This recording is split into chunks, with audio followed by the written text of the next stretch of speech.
20 seconds.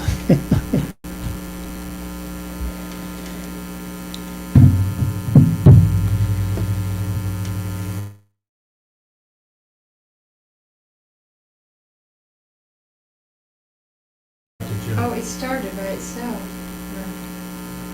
That's just a minute. It did? I know there's just 1 second, but it doesn't seem No, to she's be- just talking about the timer. Oh, so we just watch the monitor? I don't see anything working here, sweetheart. Do you know if there's I don't have an answer to this. There we go. He's trying to get that monitor. He might be doing it. I'm gonna let this go.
Want me to run up and... Yes, please. Okay, bye.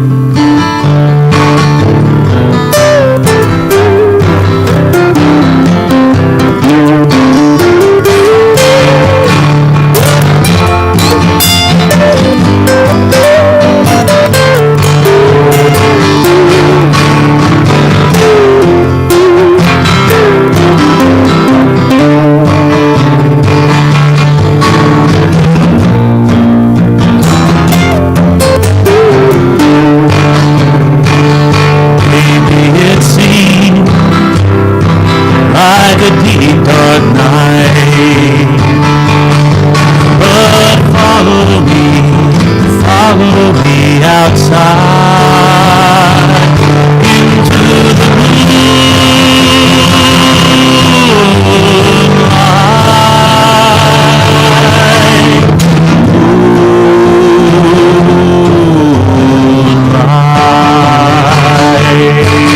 Welcome back to the Wild Rose Moon's Moonlight series, a series that showcases the talent that surrounds us all, coming from downtown Plymouth and Maine.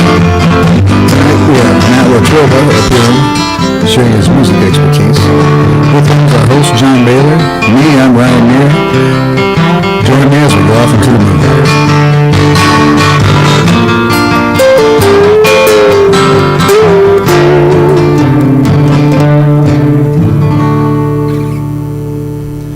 Well, good evening. Thank you very much for joining me. I've got Matt Watroba sitting next to me here, and I'm going to do something very unusual. In order to give my introduction, I'm going to grab my notes because I'm telling you, this is just packed. Matt he was inducted into the Folk DJ Hall of Fame a couple years back. He received an award from Detroit Music Awards Best Overall Folk Performer.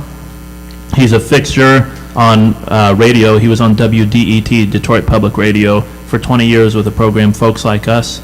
And your program you have now is Folk with Matt Watroba, is that correct? Creatively titled, don't you think? Yeah. He told me, I was just blown away. That's out of Michigan State Public Radio, WKAR. Written for nationally syndicated publications. Yeah, And then we'll talk also about some of the educational programs that you're a part of, Common Chords, and then this community singing project. And the list goes on and on. That's what I got on my piece of paper. it turns out you got to my hands started getting you tired. got to do a lot of things these days to make $1. You know what I mean? Yeah. Yeah. Well, I did just want to start off with, well, you say why you got to do a lot of things just to squeak by as a musician, but how do you do all those things? And how do you do those things at the high level that you do? Well, a wise man said that if you do what you love, you'll never work another day in your life, and it's so true for me, because anything I do related to music, and I get to play with a lot of different musicians. I get to play solo. I get to sing duets with my wife of 35 years. I get to play for children and, like you, for old folks' homes and senior centers. To me, folk music, which is what I proudly do, that's where it belongs. It's community music, and I really do consider myself a community singer more than anything else. And how do I do that all? Well, it's just falls naturally out of 30 years of devoting my life to learning about this music. I mean, for me, folk music is about standing on the shoulders of the people who came before. So I've learned as much as I possibly could. As early, I learned about folk music in 9th grade. I was probably 13 years old. And it really could have either been a life of music or a life of crime. It was like there was two paths in front of me. Because I had this English teacher by the name of Eileen Hewitt, and she played a record by Tom Paxton for the class. And Tom Paxton, of course, is one of our great singers from the Greenwich Village folk scene and songwriters. And as a kid, I just, something about that record just spoke to me. It was funny, it was political. He was using satire, he was writing love songs. I flipped it over. Actually, the reason it was almost a crime was because I actually stole the record from the English class, I gotta say. She forgives me now, she's long gone, but she forgave me. And I actually have an autographed Tom Paxton, the very record I took from my 9th grade, hanging in my office. Yeah. But I looked at the liner notes, and I just started reading about people like Bob Dylan and Woody Guthrie. Everything Tom mentioned on the back of that record. I went to the Dearborn Public Library near where I lived, near Detroit, and as a 14-year-old just started looking up the history of this music, and that just led me down this path of wanting to passionately share it with as many people as possible. And you've met Tom Paxton, then you said you got the autographed Yeah, record. I've hung out with him, and if you hang around long enough, you do get to meet some of your heroes. And I got to open for him several times and teach at camps with him, and yeah, it's pretty special to be able to do all this stuff. Well, and it's probably special for all these different folk musicians that you got to meet through the programs and through conferences. and Yeah, all I did that. about 300 live interviews when I was doing the Folks Like Us program in Detroit. Pretty much anybody who was coming through town to play the Ark in Ann Arbor or some of these other great clubs would drop by the radio station first. And so I did get many chances to meet and speak with some of these folks. Now, before you stole that record, did you have other interests in music or No, other types of entertainment or performance? I was interested in playing euchre and smoking pot, pretty much was my, pretty much the scope of what my 13-year-old self was.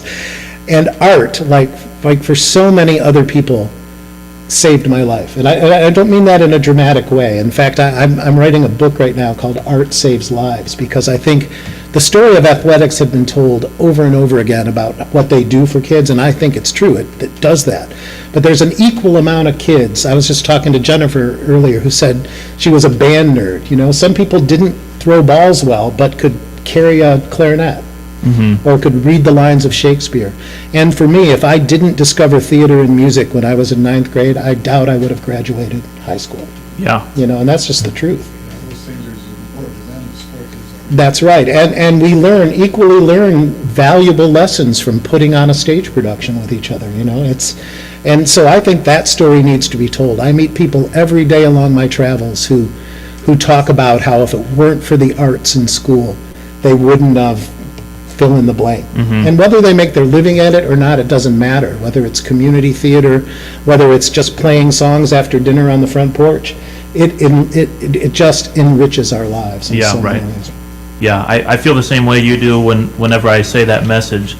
Then I have to qualify, like, I'm actually not being dramatic, I'm not being sentimental, it does save lives. It does save lives. This little fiddle, I had a kid, I was doing a workshop about Art Saves Lives down in North Carolina, and this young 17-year-old kid from the hills, literally from the mountains of North Carolina, held up his fiddle and said, "This saved mine." I don't know what path I was on, but this thing this got me into college. Yeah. So it's serious business, but it's great fun too, so. Right. You mentioned theater experience. That's why I asked if you had other interests in performing, because I know you were an English major. Yeah. You studied theater as well, so you were into other art forms. I was, and theater in high school especially was huge for me. So I ended up being in musicals and doing all kinds of stuff, and that gave me what it did is it taught me professionalism. It really taught me how to be on time. It taught me how to be there for the team, if not for yourself. And the lessons I learned in high school around theater, I carry into my work today as well. Okay, well, we are going to have plenty to talk about. It sounds like but I'd like to hear a little bit of music as well. What do you have for a first song for Well, us? I don't know if I mentioned, I live just outside the borders of Detroit City. Have you heard good things? Anybody? Good things. And I'm very proud to be from that city. That city is, it's resilient, and the people of that city know what it's like to come up from down, and there's a lot of lessons to be learned there. And I love this song. It's a song I wrote for my father, really, because my dad turned me into a huge, I don't even want to say baseball fan, I have to say Detroit Tiger fan, because that's really what he was. And I don't know if you know too much about Detroit, but we had a stadium that was about 90 years old sitting on the corner of Michigan Avenue in Trumbull. And then a few years back, they decided to tear that one down and move the stadium a little farther downtown, which happens, all the time. But this stadium was so beautiful. It was right in the middle of an old neighborhood, and it was a neighborhood stadium. And I liked the new stadium. Comerica Park is fine, but there was something about the woman who would cut roses in her yard and give them to people as they came into the stadium, little things like that. You just didn't see anymore. So I was driving home from doing my radio show one Saturday morning. Now, I got to tell you, when they decide to move a team out of a stadium in Detroit, it's not like other places. They don't tear the stadium down and build a new one. They let it sit there and dilapidate for about 8 years. And then they finally tear it down, and then there's just a hole there for about 8 years, and then they finally build on it. So I came by in its dilapidation stage, and I looked at the old lights, and I saw the parking garages, and I just thought to myself, they used to play baseball here. And I'm a songwriter. I was, compelled to go home and write it.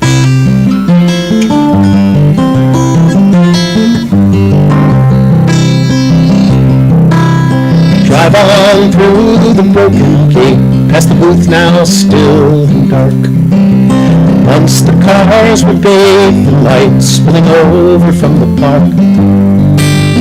Flip my keys to Jim or Steve, find my seat and have a beer. This old house is coming down, we used to play baseball here. The stadium has moved downtown, leaving nothing on the street. They traded in a neighborhood for a corporate box or suite. Well, it's good for business, that point has been made clear. This old house is coming down, we used to play baseball here.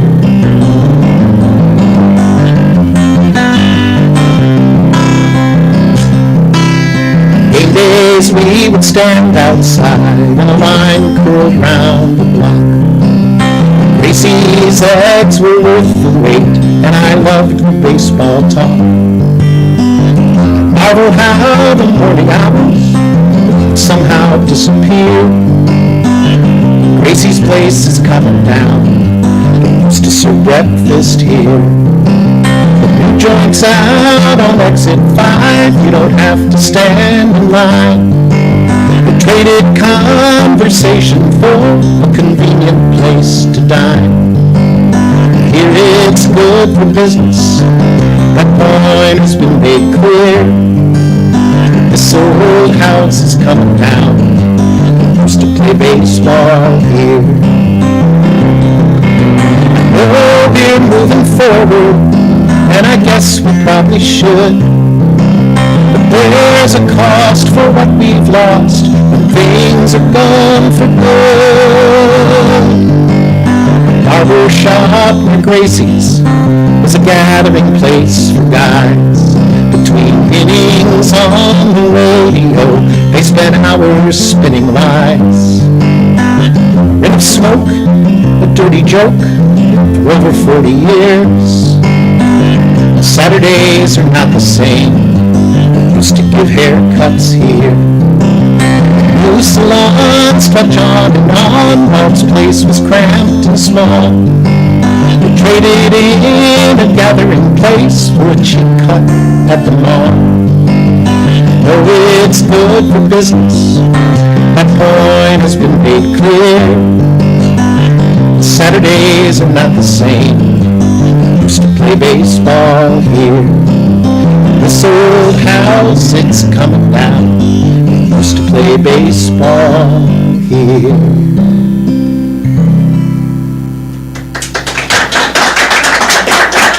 Very nice, Matt. I haven't heard live applause in a year and a half. This is great. This is the biggest crowd we've had, so that's the best applause any of our guests has ever had on this program. You know, it's interesting. A friend of mine said, you know, it's okay to look back as long as you don't stare. And there's a lot of songs, nostalgic sort of songs. My friend Don White said it takes two folk singers to screw in a light bulb, one to do it and the other one to sing how much they miss the dead one. So you have to be careful when it comes to nostalgia. Yeah, right. Yeah. Yeah, but there's value in that glance. Yeah, I think so. And you know, and it's interesting, although that song is about Tiger Stadium, I never once mentioned Tiger Stadium. So when I sing that song in Chicago, they think of their stadium. When I sing it in Boston, they think of theirs. I tried to keep it sort of universal that way. Yeah. Now, this would sound like a really obvious question, but I'm asking because I think there's a lot more than just baseball going on in there. What is that song about? The song is about, you know, gentrification, really. The song is about abandoning a perfectly good space in order to monetize, you know. And again, I understand. That's why I'm serious when I say I know it's good for business and I know that it's a business, but we got to also think about what we lose every time we do that sort of thing. You know, that has to at least kind of, I don't know, figure into the equation, I hope. Right. Well, in each one of those instances, it sounds like much of what's lost is the community. Right. Yeah. And I really did have a friend who, on the last game of every season, this woman would clip roses from her yard, and as him and his wife walked in, she would, you know, that's not happening at Comerica Park, right? Other things, great, are happening there, but that kind of neighborhood thing isn't, you know. There used to be people who would have parking lots, you know, that would just own them independently. I don't think that's really going on anymore either. Yeah. And as soon as we play professional baseball again in Detroit, it's going to be a lot of fun, right? Right now, we're not really playing professional. It's a tough team right Yeah.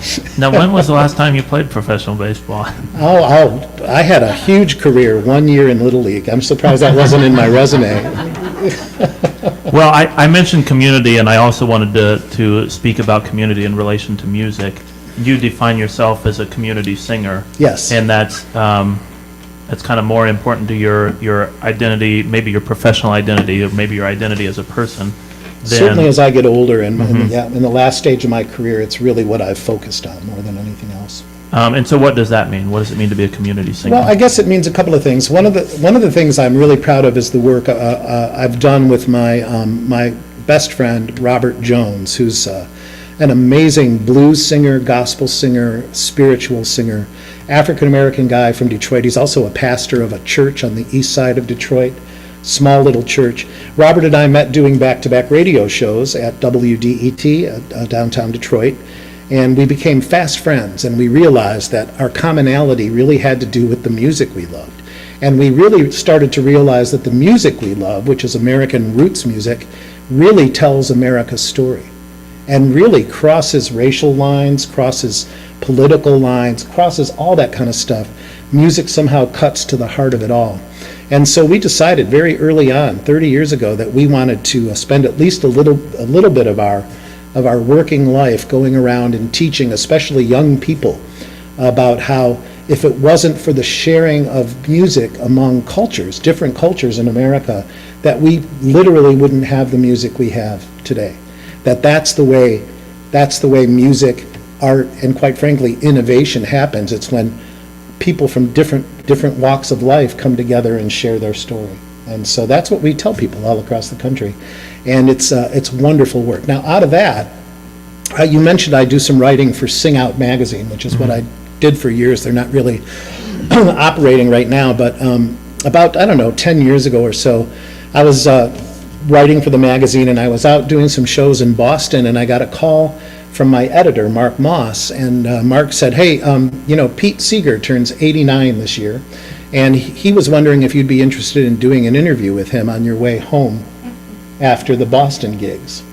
And I thought about it for about a nanosecond and said, of course, it's not on my way home at all, but I'm on my way down to New York right now to do it. And so I met Pete on a rainy Friday morning in his 89th year. He brought his banjo out, and we sat closer than we are right now on the stage. And for about 45 minutes, I had affirmed for myself that how wonderful it is when your hero exceeds your expectations, right? He made me feel like I was the important one in the room when we all knew better. And one of the things Pete told me that morning was that it was never his intention to put a song in people's ears, that it was always his intention to put a song on people's lips. And he said that of all the work he did in his life, getting people to sing was the most important. And this is a guy who really brought world music back to us. He traveled the world and brought songs like Wimoweh, and this is a guy who basically kept the banjo alive in our culture. This is the guy who cleaned up the dirtiest river with thousands of volunteers, the Hudson. This is a guy he marched on Selma and still said that getting people to sing was the most important work of his life. And I made that decision right there in that little room that I would devote a good part of my rest of my career to gathering people in a circle or in an audience and showing them, unleashing for them, the healing power of group singing. And it has been the most eye-opening, amazing work I've done in my 30 years of doing this. To see people who've been told their whole lives to, maybe some of you are like this, to just mouth the words, honey, right? Just don't sing out loud, just mouth the words. That's traumatizing, because it's asking us to do something, to not do something that comes natural to us. And so for the last 10 years, I actually made the commitment that I would either lead or facilitate 100 community sings a year across the country. And with the exception of whatever this last year was, I was able to do that. So I go around not only doing my own songs and concerts and working with Robert Jones, but I spend a lot of time teaching people how to bring community together to sing. And it's really, like I said, it's so not about me. That's what's so opening about it. And it's gotten into my stage performance as well, because I think one of the things performers forget is that it's not about you, that it's about the people who come to hear you. Right? And so in Community Sings, you're just constantly giving it away. And it's gratifying, John. It's so much fun. Want to hear a sample of one? You've got a song to, show off what you do there. Sure. Let's see, I'll do a little mashup here of a couple of traditional songs that I often sing. I mean, let's face it. Singing and music, it's only been in the last few decades where all it is entertainment. Through our lives and through our culture and through our history, music has been used to get work done. Dr. Martin Luther King understood it that music was a weapon of change, a nonviolent weapon of change. So all these old spirituals, and that's really where this music got started, was in the black church. And all these songs were adapted. A lot of people think that the blues is at the heart of all American music, but no, what's at the heart of the blues is the African American spiritual. So here's an example of one of those that, or maybe even a couple if I mash them up, that started as spirituals but have been used in the civil rights movement. Now, if you guys want to try this with me, you applauded really well. Can you sing? Yeah. All you have to do is sing back to me what I sing to you. Here we go. I'm on my way, up to Canaan land. I'm on my way,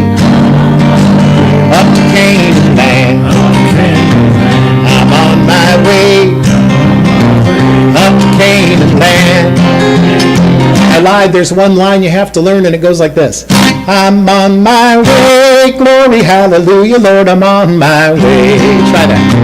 I'm on my way, glory, hallelujah, Lord, I'm on my way. One more time. I'm on my way, glory, hallelujah, Lord, I'm on my way. It's a mighty hard road, it's a mighty hard road, but I'm on my way. It's a mighty hard road, but I'm on my way. It's a mighty hard road, but I'm on my way. I'm on my way, glory, hallelujah, Lord, I'm on my way. Try that again. I'm on my way, glory, hallelujah, Lord, I'm on my way. Paul and Silas were bound in jail, had no money for to go their bail. Keep your eyes on the prize, hold on. You know this one? Hold on, hold on. Keep your eyes on the prize, hold on. Try that again. Hold on, hold on. Keep your eyes on the prize, hold on. The only thing that we did right was the day we began to fight.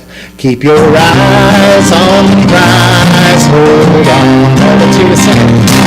Hold on, hold on. Keep your eyes on the prize, hold on. I'm on my way up to Canaan land. I'm on my way up to Canaan land. I'm on my way up to Canaan land. I'm on my way, glory, hallelujah, Lord, I'm on. One more time, watch me. I'm on my way. Glory, hallelujah, Lord, I'm on my way.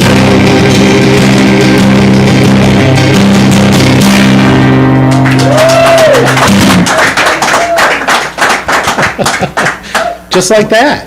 I'm serious, I get emotional because it's been a year and 2 months since I've done that with anybody. Well, we're going to have to wrap it up really quickly. We'll take a short break soon, but first I did want to ask you one last question. You did mention that the results have been incredible.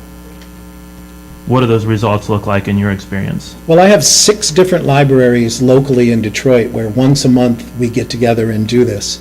And every time I do it, I try to teach other song leaders to do the same. So I'm starting to see that there's like this underground movement of singing circles happening and then I teach down in North Carolina, and all of a sudden they're starting to spread all down in North Carolina. So for me, what's incredible is just to see just a little bit of Pete's work carrying on, even in his absence.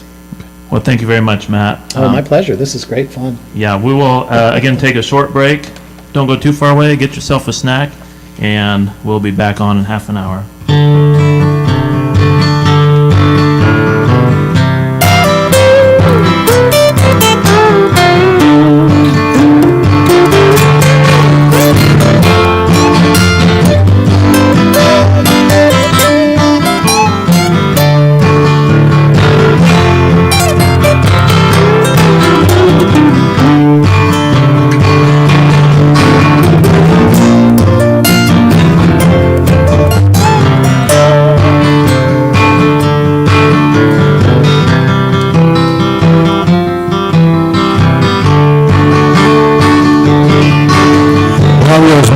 Series brought to you by Johnson Danielson Funeral Home, Jim and Terry Weldy, E.E. Marshall, Barbara Wynn, Cy Iowa Desire of Bremen, Indiana, Marshall County Community Foundation.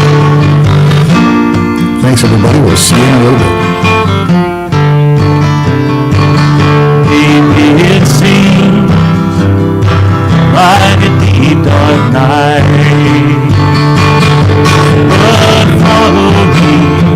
follow me outside into the moonlight.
It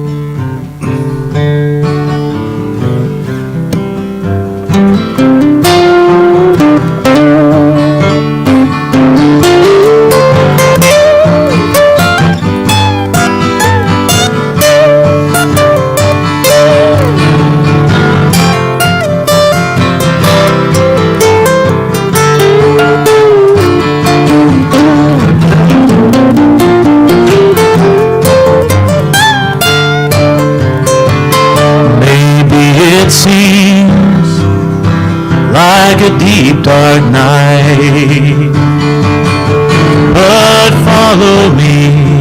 follow me outside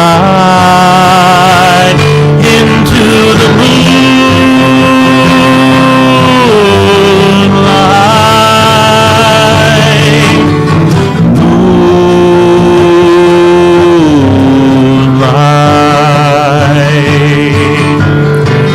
Welcome back to the Wild Rose Moonlight series, a series that showcases the talent that surrounds us all. Coming right from downtown Plymouth, Indiana. Tonight we are back with Matt Watroba, who's here to share his expertise in folk music and getting everybody involved in music and the healing that it brings us. So come with me into the moonlight.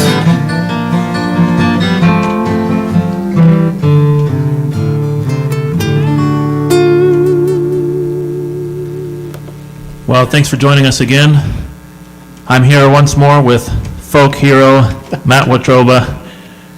And we had a great first session, and we got a few more questions for you, and we'll get to hear a couple more songs as well. Sounds great. And I want to start off with, reminding you in the last segment, you mentioned that you get to stand on the shoulders of giants as a folk musician. And I wanted to ask you, in folk music, what's the role of innovation? And what's the role of tradition? Yeah, I think they feed each other in such a unique way, you know. It seems to me that, you know, with my partner in crime, Robert Jones, the guy that I do all the school gigs with, we talk a lot about how very often imitation comes first. So if you really, you know, and I'm sure this, John, you probably went through this too, you heard certain musicians when you were learning that you just wanted to imitate. You wanted to sound like someone. Who was some of your early influences like? Well, I have to say I've been obsessed with writing for my whole life. I've always been more of a more of a doer than a spectator of most And things. who did you admire as a writer? Well, Gordon Lightfoot would be a big one. So that's a good example. So chances are, if we went to your early repertoire, we'd hear a little Gordon. You in would, there. yeah. And that's exactly how it's supposed to work, because it is that sort of imitation that then leads to the innovation. You know, you sort of learn your game by imitating the folks, those very shoulders that we're standing on. And then we take that and we innovate and we do our thing. We find our voice. And folk music, I think, does that so much in that we have hundreds of years to work with. You know, we have some of these songs. You take a song like The Water is Wide. You know that song? The water is wide, I can't cross over, and neither have I wings to fly. That song's been around for, it could be as many as 400 years. And maybe when that song was written, there were 80 verses. And now in the year 2021, there's 6. Tell me there's not a better editor in the world than 400 years of people singing that song. The worst verses get left off, and it's like that well-polished stone in the river.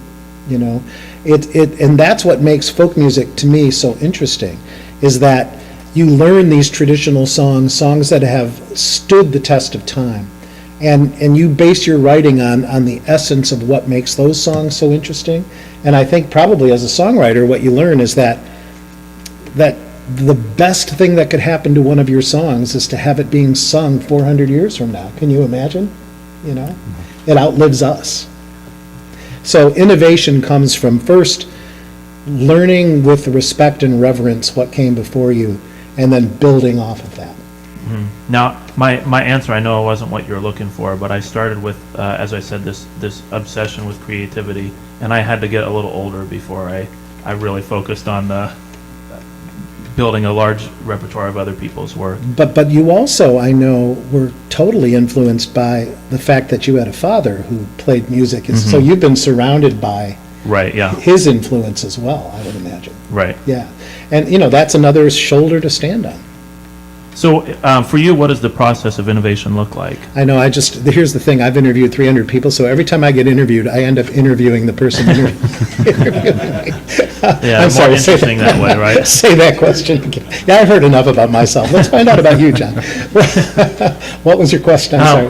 What is innovation? What does creating a song look like for you? It takes many different forms. My process really comes around idea first.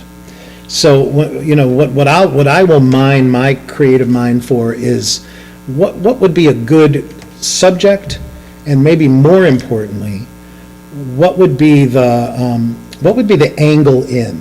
There's a million love songs, but the love songs we remember are the ones that take a slightly different look at that thing. I have a dear friend who's one of the most creative people I know. His name is Peter Berryman. And he writes with Lou Berryman. They used to be married, and now they're not, but they still make music in Madison, Wisconsin. And Peter talks about the device. He says, what is the device? You could write a love song, or he'll go, I'll challenge myself. I'll write a love song, but all it's going to be is a want ad in the newspaper. And I'm going to tell my whole story by singing the want ad. That's a different way of looking at a love song. That's probably the love song I'll remember more than the cliched same kind of thing you hear all the time. So first I look for a subject, then I look at a unique way into that subject. So why don't you tell a story of gentrification through an old stadium that people loved? So like you said, you immediately picked up that song isn't about really a baseball stadium, it's about so much more. So I first find that, and then as a writer, I know a song is going to happen. I think of it sometimes as like a jigsaw puzzle. You know how a lot of people first do the frame? Once you do the frame, it seems like then you can start filling in all the other stuff. Until I have the frame, until I know what's happening in verse 1, verse 2, bridge, chorus, verse 3, when I have just an idea, I've built the frame. And then the fun part for me is to start filling that in with the details. You have the frame, like the whole shape of the... I know the shape of the song, I know the story behind it, I know where I want to go. Once I have that, I'd say 9 times out of 10 it becomes a song I sooner or later perform. Yeah. And I am unique among a lot of songwriters in that I do love to play traditional songs and other people's songs, because that feeds my songwriting. Right. That's where the innovation, to me, I get the inspiration. Right now I'm playing around with this project. I love urban legends. Do you know about urban legends? There's these stories that people have been telling for years. And I thought, if it was 100 years ago, these urban legends wouldn't be on the internet. People would write them into ballads, because that's what they used to do with these great stories. That's where all these songs about murder and mayhem, and they come because that was the way we got the news out to each other, was through these songs. So I've been going through these old urban legends, these stories we still tell, and I'm starting to write songs based on those stories and using kind of traditional folk music forms. And it's really been fun to do that. And they've gone through a little bit of that editing process already then. That's right, because we know that the very best of the story is there. And so often they're perfect, like jokes. They have a beginning and a middle and an end, and so they're already sort of in shape. Yeah, right. Yeah, so I mean, that's what I've been playing with in pandemic times, is looking at those old urban legends and seeing if I can come up with some songs. I haven't written one yet that I'm happy with, but I've got little bits and pieces of a bunch of them. I right. So, yeah, for me, it's getting the idea of the song, making sure it's an idea worth building a whole song around. I probably have, 25 melodies waiting for words. I don't have 25 sets of words waiting for melodies. Yeah, right. Well, that's a different answer than I've heard, starting with the big picture in that way. I don't have that approach myself, and what it means is I would wind up writing all those songs that weren't worth writing. and you got to do that too. Yeah. I think the thing that stopped me from writing for so many years, and I came to writing very late in life. I didn't start writing till I was in my 40s. But what stopped me was the fact that I interviewed Townes Van Zandt and Michael Smith and some of the best songwriters in the world, and you can either be inspired by that or be intimidated by it, And it's real easy to be intimidated by it. That's why it's important to find your own voice. And you do that by writing bad songs. Yeah. And sifting through them and finding the good ones, Yeah, some people hear like a great guitar player and they say they decided to use this as like a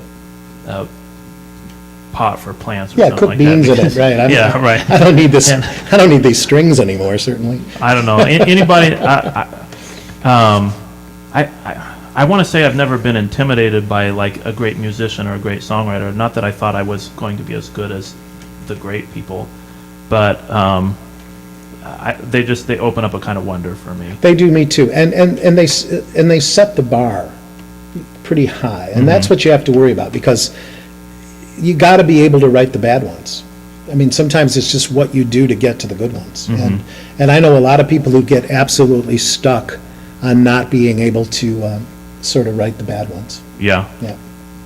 Well, let's hear one of yours. One of my bad ones, or one of my?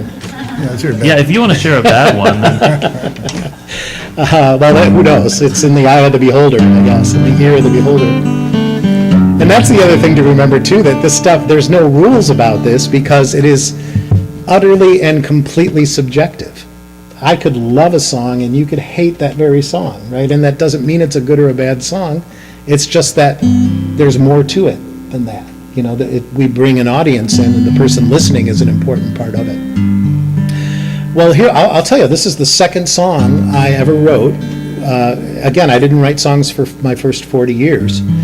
Went down in my dad's basement, may he rest in peace. Lost my dad about 4 years ago. He wasn't a musician, but his love of music and his passion for music was such an important influence for me. I mean, he played, but mostly it was, he must have had 2,000 vinyl records when I was growing up, but I like to joke that it seemed like they were all by Conway Twitty. So, I don't think that's possible, but it's either that or polka music. So I grew up listening to classic country music, and so a lot of the early songs I wrote sort of reflected that. And I got this idea, here's a good example of, I got the idea first, and the idea was, I had seen that, I don't know if you're too young to remember this, but there was this really popular book in the 70s and 80s called All I Ever Really Needed to Know I Learned When I Was in Kindergarten. Do y'all remember that? And by Robert Fulham. And I thought, I always loved that title, and I thought, what would be the country music equivalent? So I wrote a song called The Jukebox Taught Me Everything I Know.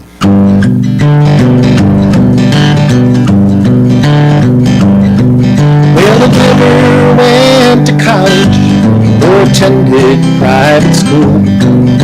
I learned all my life's lessons from a creaky wooden stool. Stood inside the old red dog where the lonely people go. The jukebox taught me everything I know. I learned that easy loving, it wasn't hard to find. And true love, when it comes your way, is always on your mind. Learn that it's the cheating songs that make an honest man a liar. And you'll be walking after midnight through a burning ring of fire. Well, I never went to college or attended private school. I learned all my life's lessons from a creaky wooden stool. Stood inside the old red dog where the lonely people go. The jukebox taught me everything I know. Johnny Cash, he taught me not to take my guns to town. And if I sit here long enough, you'll pick me up on your way down. Learn that it's the cheating hearts that give themselves away. And a big bouquet of roses might just win her back one day. Well, I never went to college or attended private school. I learned all my life's lessons from a creaky wooden stool. Rogers were the masters of rhythm and of rhyme. And I paid my tuition 1/4 at a time. Although I doubt it still costs a quarter these days.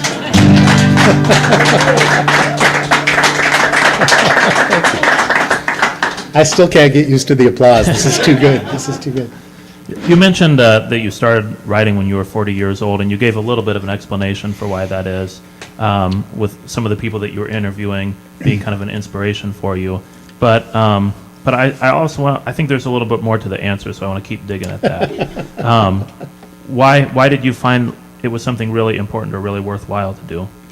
You know, I think it just happened that, you know, I think this sort of nebulous idea that artists need to find their own voice, there's no regular plan for that. And I think it takes longer for some and maybe not others. And maybe it was a good thing that you didn't expose yourself early to a lot of stuff, because that allowed you to sort of not be influenced by it as well. So I think it just took me that long to say, you know what, it's okay to be me. You know, I don't have to write the great American novel every time I write a song. I can write a little song about the jukebox teaches me everything I know, you know, and the whole thing leads to the sort of that punchline, you know, I paid my tuition 1/4 at a time. Yeah, right. And, you know, so, you know, you're like, to me, it's like, it's fun to write these sort of frivolous songs as well. It's like sometimes we just take ourselves so seriously, you know, and I find that sometimes those simple songs are the ones that have the biggest impact, you know. So I think I just had to give myself permission to write the kinds of songs that I write. I was afraid to write that bad song, you know, and it took me that long, I think, to do it. I'm trying to think what else might have led to that. I do love to surround myself with other songwriters. I have a really great songwriting group that I work with in Ann Arbor. We call ourselves the Yellow Room Gang, which is, you know, absurd, being 20 minutes from Detroit and calling ourselves a gang. It's like, you make us mad, we're going to write a song about you. But we meet once a month, or at least we did, you know. Art before can save COVID. lives, but a lot of songs I think have you know, been a pretty low blow too. That's true. So there's 8 of us, and we meet in the yellow living room of David Tamulevich, who was here with Mustard's Retreat, and David's old partner Michael Huff is also part of that group, and Annie Capps and Kitty Donahoe, just some really great Michigan songwriters. And we bring in our latest song, and we pass it around, and we talk about it, and everybody plays their song. And it's not just one of those groups where we pat each other on the back and say, great job. We get right down into it. We talk about it syllable by syllable, and we've all gotten pretty thick skins over the years because we're all performers. And that's really been an influence too. That group helped me a lot when I first got started. I think about that song I sang in the last segment about they used to play baseball here. Really took its shape once I took the first draft to them. I took a bunch of their suggestions, discarded a bunch of their suggestions, but being with other songwriters really helps me. Now that's not true for all songwriters. Sometimes those kinds of groups can also intimidate. I've done some collaboration. I know somebody on YouTube asked about collaboration. Got a good segue. Yeah, and the collaboration's an interesting thing. I think that I've only co-written a few songs, although I consider what I do with my songwriting group collaboration the very best kind. I have a friend of mine who I've known literally since the first grade, who lived in Nashville for a while and now lives down in Miami. And we've been writing a whole bunch of country songs together, songs that I don't really perform in my show. They're a little more commercial bent. And then I've collaborated a few songs with a lovely singer by the name of Ann Hills from Bethlehem, Pennsylvania. And, you know, do you collaborate with folks? Do you ever write with other people? Not a whole lot of co-songwriting. I've done a little bit. When I started writing, I was writing with my brother, but I had somebody in on I forget who said this to me, but I thought it was so funny. I was interviewing on my radio show, and I said, "What's your experience with collaboration?" He goes, "Oh, it's easy. It's like having somebody in the bathroom with you." And it is. It's really it puts you in a very vulnerable place. And, the truth is, most of the great American music that we know of was collaboration. All that Tin Pan Alley stuff was Lerner and Lowe and all those, and one would write the music and one would write the lyrics. They wouldn't do it together, and some pretty good songs came out of those collaborations. So I think there's something there. I think there's a good reason to do it. Now, But- you mentioned Go ahead. like your musical partner as well, that you do the Common Chords program with. So, I mean, there's other types of collaboration besides sitting down Absolutely, and writing a and song. although Robert and I have never really written a song together, we have crafted programs and collaborated on teaching kids the history of music and the music of history. It's an amazing relationship the two of us have. I have never been on stage with a musician that you guys know what I'm talking about. It's stage communication. I can look at Robert and he'll pick up a cue and know where to take the thing next. Have you ever worked with somebody that just that close? The other day we were doing a Zoom concert for a bunch of fifth graders, and I looked over at him because I could tell he forgot to say something we always say, and I went, "S." I started to just said the S sound, and he picked right up and said exactly what it, and I'm like, that kind of collaboration is almost borders on mystical to me. Yeah, right. Yeah. And it's a joy to be in the presence of that kind of collaboration. Right. I think I write well with my friend Chris because we've known each other for 50 years. The guy from Nashville, and we, there's no kid gloves. We'll go, that's terrible. Yeah, you're right, it's terrible. Yeah. You got to be willing to do that, I think, Right. with a songwriting partner, and you need to figure out what your strengths are, what your weaknesses are, and have their strengths fill in your weaknesses. But when it works great. But for the last, 15 months, I've pretty much just been collaborating at home, Yeah. which is great, actually, because my wife and I sing together. We sing a lot of these old country duets, and that collaboration has been really special. I've been singing with people my whole life, but when you actually sing love songs with somebody you actually love, that's a real treasure, too. Yeah, right. So you're right. I assumed he meant collaboration when it comes to songwriting, but really all that kind of is a kind of important collaboration, isn't it? Now, I don't know if that's part of, in the first segment, I asked you how you do all this stuff, because you got your hands in so many different projects, or you have had down Well, through my the kids are years. grown, that helps. Yeah.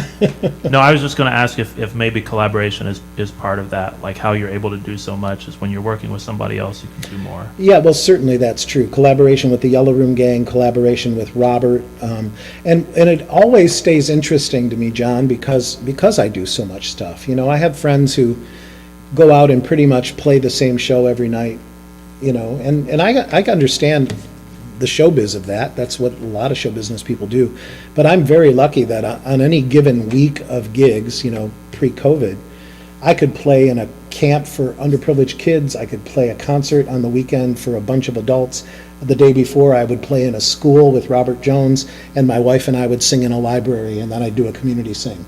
It's hard to get bored when you're doing all that kind Yeah, of different work. Right. Well, if we're not careful, we're going to run out of time, and I Really? got another song in you, so I'd like to hear it before we wrap things up. Okay, in fact, would you join me on this? Yeah, I would love to. Thank you for asking. Well, one of the things I noticed about some of these old traditional songs, Kim and I sing in a lot of libraries. And we did 3 songs in a row the last library gig we'd get together, and I realized they were all about death. All 3 of the songs were about death. That's the kind of stuff they used to write about back then, So I'd like to play for you my song about death. I actually started thinking of the idea for this song formed when I was at my grandmother's funeral. My dad's mom, she lived a wonderful long life well into her 80s. She loved everybody. She was a church-going woman. And she asked me to sing at her funeral, which is what you do when you're the folk singer in the family. You're the birthday singer and the funeral singer and the wedding singer and the anniversary singer, and it's an honor and a privilege to do that. But one of the things I noticed when I was at the church, at the service, funeral home, was that I could see 5-year-olds to 85-year-olds out there coming to pay their respects, and I could see my grandmother's love in every single one of their faces, you know? And I started thinking, one way to live forever, ever, no matter what your religious beliefs are, one way to have eternal life is to love as much as you can while you're alive. And your love goes on and on and on.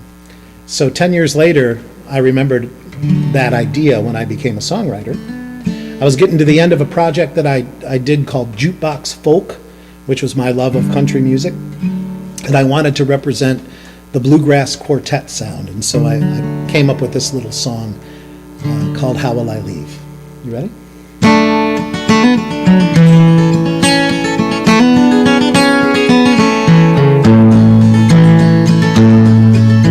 I'll build from the lessons I learned in my youth. How will I leave and open my eyes and my heart to the truth? That's how I'll leave this earth. How will I leave? How will I leave this earth? When it comes my time to go, how will they measure my worth? I will live on those that I touched while I live in this journey of life from my death to my birth.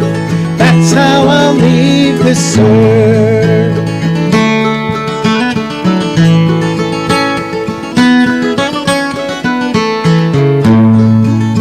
It's choice and not chance that has brought me along. How will I leave? And showed me the difference between right and wrong. That's how I'll leave this earth.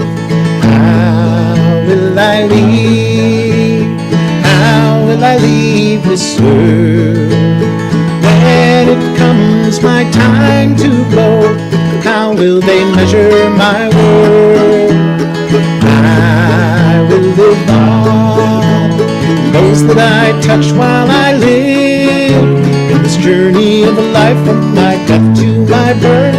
That's how I'll leave this earth.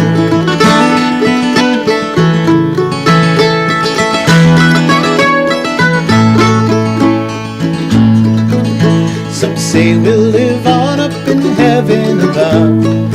How will I leave? I will live on through the ones that I loved. That's how I'll leave this earth. How will I leave? How will I leave this earth? When it comes my time to go, how will they measure my worth? I will live on those that I touched while I lived in this journey of life from my death to my birth. That's how I'll leave this earth. In this journey of life from my death to my birth. That's how I'll leave this earth.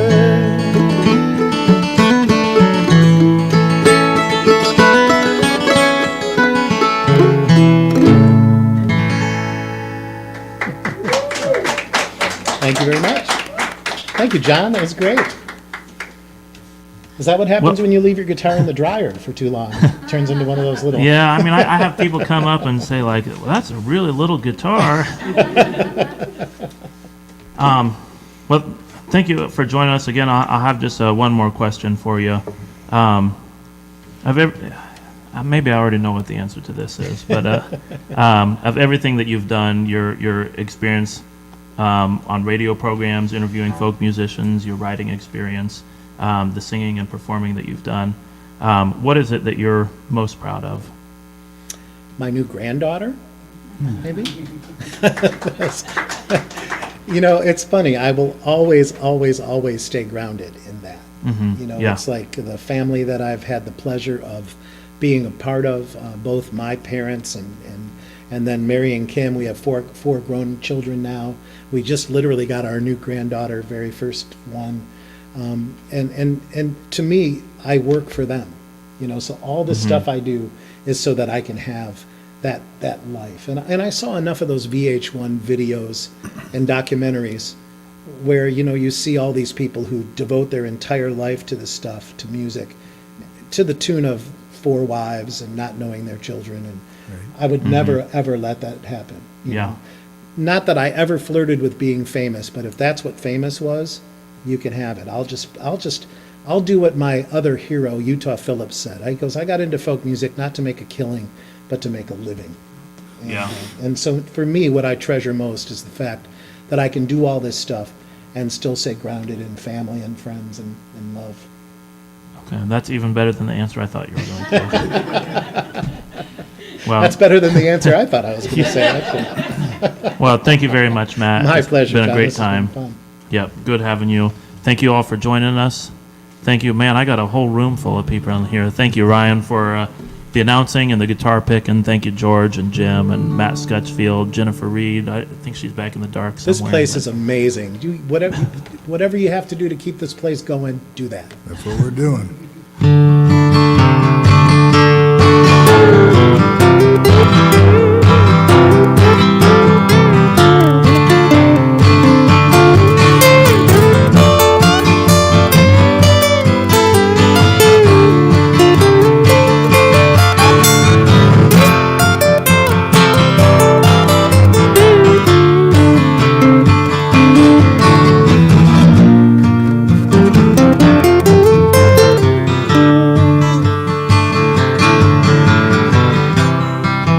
Thanks for joining us for the Wild Rose Moonlight series. Had a great show tonight with Matt Watroba. Come back in 2 weeks. We'll have Billy Easton, who's a hip-hop artist from South Bend here. That will be different. Sure it'll be entertaining. We got to thank our sponsors, Johnson Danielson Funeral Home, Jim and Terry Weldy, Ely Marshall, and Barbara Wynn, Cy Iota Zio, Bremen, Indiana, and Marshall County Community Foundation. Thanks for joining us, and we will see you next time. Oh, tomorrow morning, we will be broadcasting from our radio set, and Matt will be with us then, too, doing a radio show for us. So be sure to tune in. Thanks, everybody.